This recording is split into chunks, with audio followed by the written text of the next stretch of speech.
Hey everybody, David here, and today I want to talk about some news that dropped yesterday. Apparently, I believe it was Variety that was reporting that Disney is moving forward on a Aladdin sequel, a sequel to this last year's 2019's Aladdin remake.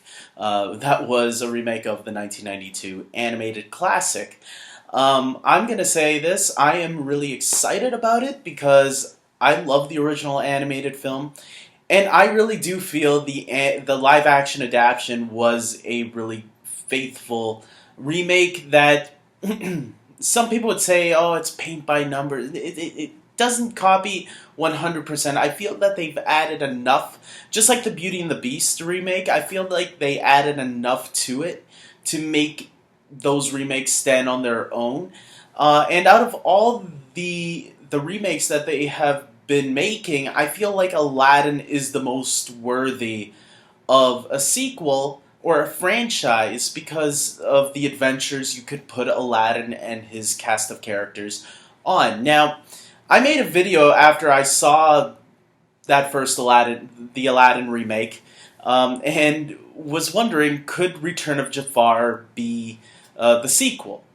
That be the basis of the sequel? And the reports are saying that no, Return of Jafar will not be the basis of the sequel. Now, just because they're not basing it off of Return of Jafar, which I never really said that they should take Return of Jafar and make it that. I said they should get the idea of Return of Jafar, because let's face it, he's out there, he vowed revenge. So in some ways, just because you don't base it on Return of Jafar, that direct-to-video animated film, which, let's face it, was a 3-part episode of a TV series. That's what that direct-to-video really was for. It was to show people that, hey, a TV series is coming, this is your pilot.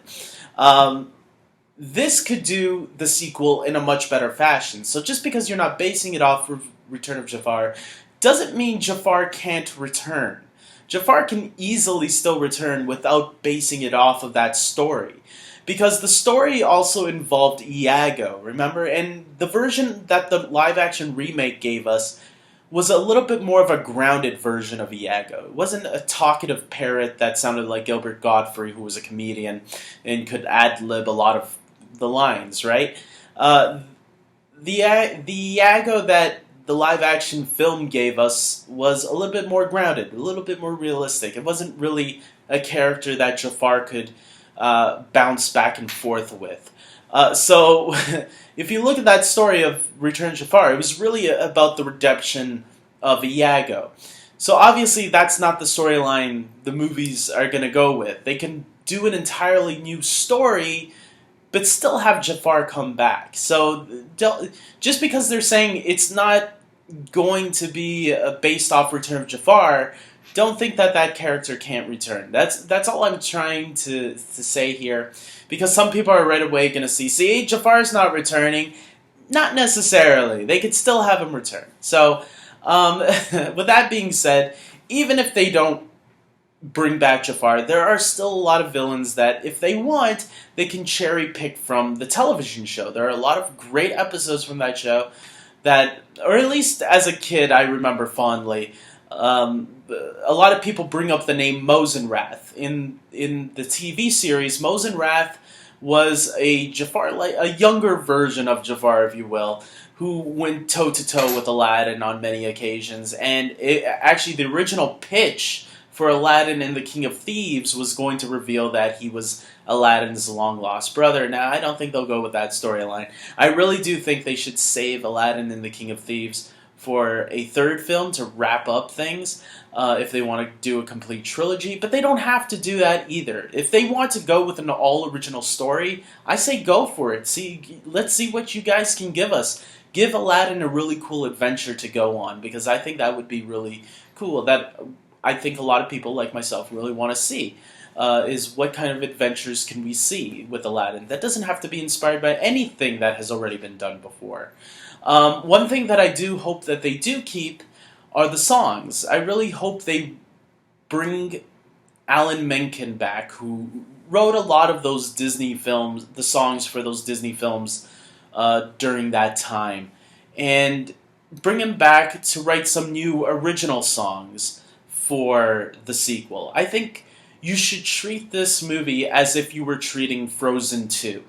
Or, yeah, Frozen 2 I think is the best example. It's the first official Disney sequel that was released in theaters. And I think what would been your take on a Aladdin 2 if you were to do it instead of Return of Jafar? What would that have been, and what kind of songs would Alan Menken write for a sequel to Aladdin, in the context, obviously, of the story that they're telling, because you need to have the story first, and then you need to have the songs fit that story, because usually the songs are there to help move the story along, right, in a simpler fashion.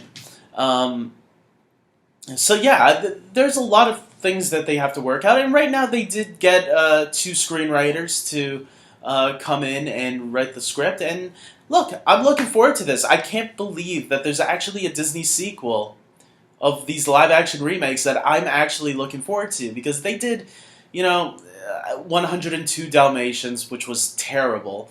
They did Alice Through the Looking Glass, which I stayed far away from, and good thing too, because I heard terrible things about it. If you like it, that's fine, but I'm not taking a chance. I did see Maleficent, Mistress of Evil recently, and look, just like the first Maleficent, I think it's okay. I rented it, and I thought it was fine. It looks like I made the right call not going to see it in theaters, because I thought it was okay. And I would have felt like I wasted a little bit of money on that one. I'm happier that I rented it instead of going to see it in the theater. I'd rather see a movie like that in the comfort of my own home.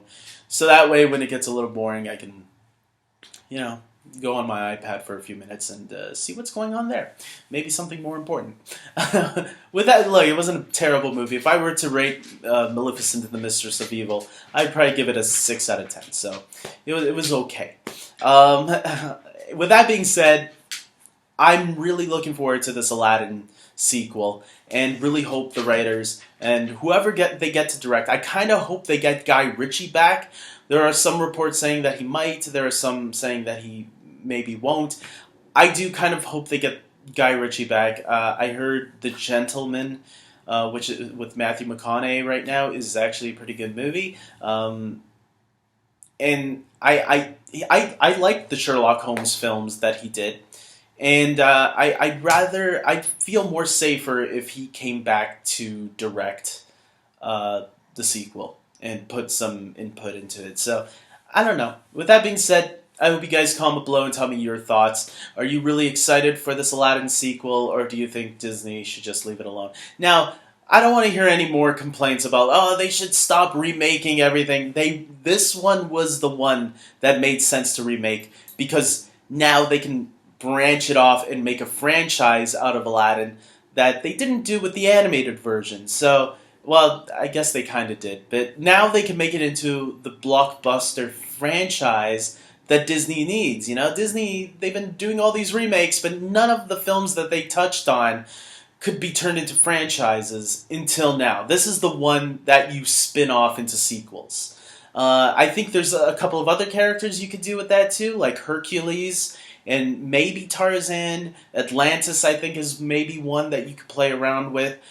They'd have to look more into their catalogs to see what Disney films can branch off into sequels, but Aladdin is easily one of those films, and I'm looking forward to the sequel. So with that being said, I hope you guys like this video. Please subscribe to my channel, because if we do hear more news about this, I'll definitely be talking about it.